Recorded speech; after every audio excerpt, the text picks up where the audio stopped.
the truth about Tommy Cooper's tragic onstage death. Hello everyone. On the evening of April 15, 1984, the world of British comedy was forever altered in a moment that blended hilarity with heartbreak.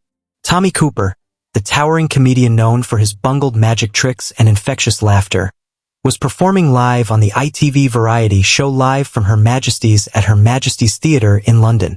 In front of a live audience of hundreds and an estimated 12 million viewers at home, Cooper began his routine with his signature flair, donning a red fez, fumbling through props, and eliciting roars of laughter.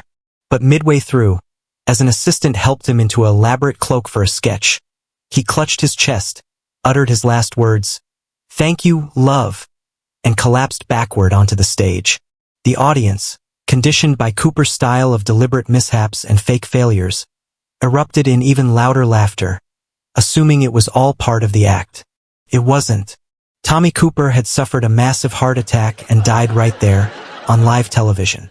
This incident, often recounted with a mix of awe and sorrow, reveals the poignant truth about a man whose life was dedicated to making others laugh, even in his final moments.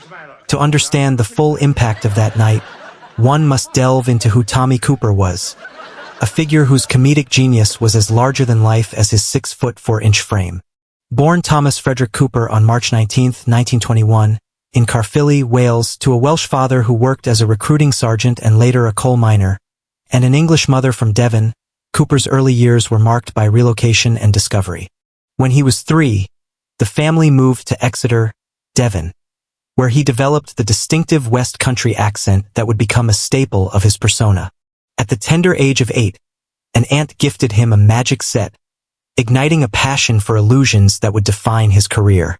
He spent countless hours practicing tricks, laying the foundation for what would become his unique blend of magic and comedy.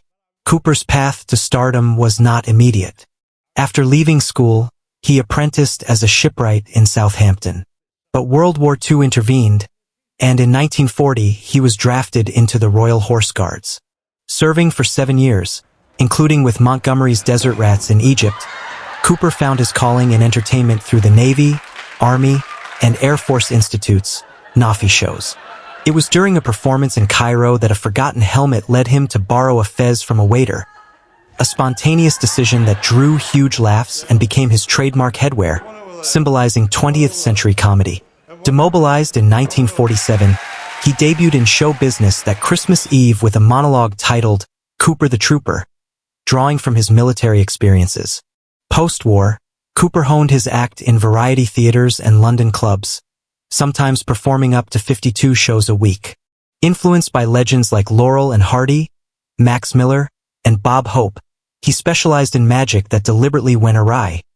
Tricks that failed spectacularly for comedic effect, interspersed with genuine successes to keep audiences on their toes. The origins of this style are debated. Some say it stemmed from accidental mishaps during his shipbuilding days that amused colleagues. Others point to intentional flubs in army shows or a post-war audition where errors charmed the panel. Whatever the case, by 1947, agent Miff Ferry booked him for his first major gig, launching a 37-year partnership. Television catapulted Cooper to international fame. He debuted on BBC's New to You in 1948 and starred in series like It's Magic, 1952, Life with Cooper, 1966 to 1969, The Tommy Cooper Hour, 1973 to 1975, and Cooper's Half Hour, 1980. He appeared in films such as And the Same to You, 1960, and The Plank, 1967. And performed at 7 Royal Variety performances between 1953 and 1979. His 1961 single Don't Jump Off the Roof Dad even charted at number 40 in the UK. By the mid-1970s, Cooper was a global icon, but personal demons loomed. A heavy smoker, up to 40 cigars daily, and drinker, he battled health issues including chronic indigestion, lumbago, sciatica, bronchitis, and poor leg circulation. A heart attack in Rome on April 22, 1977, sidelined him briefly, but he returned to TV within months. Despite his success, Cooper's later years were marred by declining reliability. Thames Television ended his starring series in 1980 due to alcohol-related issues, reducing him to guest appearances. Known for frugality, paying exact taxi fares and tipping with a teabag quipping, "Have a drink on me," he maintained a complex personal life. Married to Gwen Henty in 1947, with whom he had 2 children, son Thomas, an actor who died in 1988, and daughter Victoria. Cooper also had a long-term relationship with assistant Mary Fieldhouse from 1967. The fateful performance on April 15, 1984, encapsulated the irony of Cooper's career. The show, hosted by Jimmy Tarbuck, featured Cooper in a sketch where he was to magically produce items from a cloak, with Tarbuck hidden behind curtains passing props.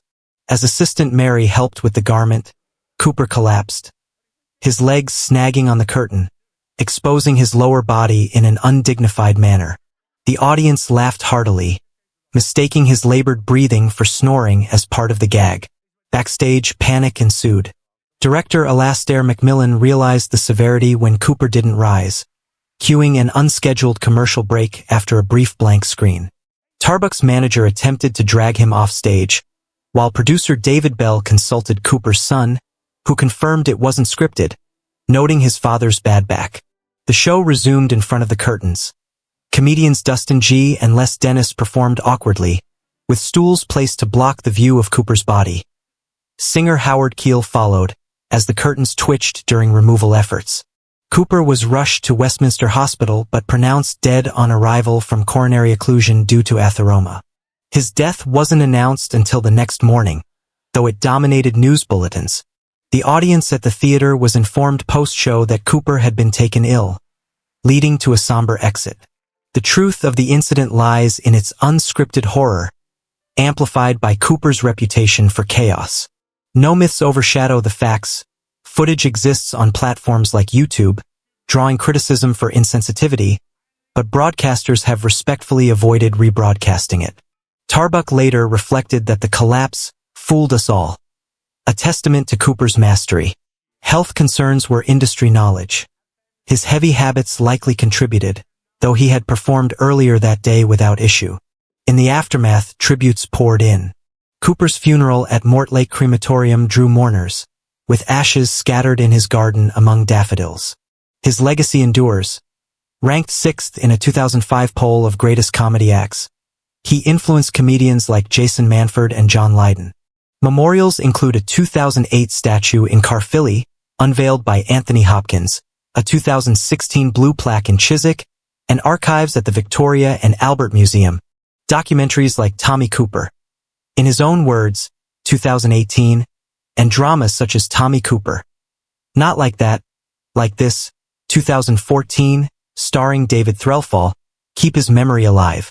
Even today, on platforms like X, formerly Twitter, fans commemorate the anniversary, sharing clips and stories of his genius. Tommy Cooper's death was a stark reminder of life's fragility, occurring in the spotlight he loved. Yet, it underscored his enduring appeal. A comedian who could turn even tragedy into a moment of unintended comedy, leaving audiences laughing until the very end. His catchphrase, "Just like that," aptly describes how swiftly fame and life can shift. In reflecting on that April night, we see not just the loss of a legend, but the truth of a man whose humor transcended even death itself.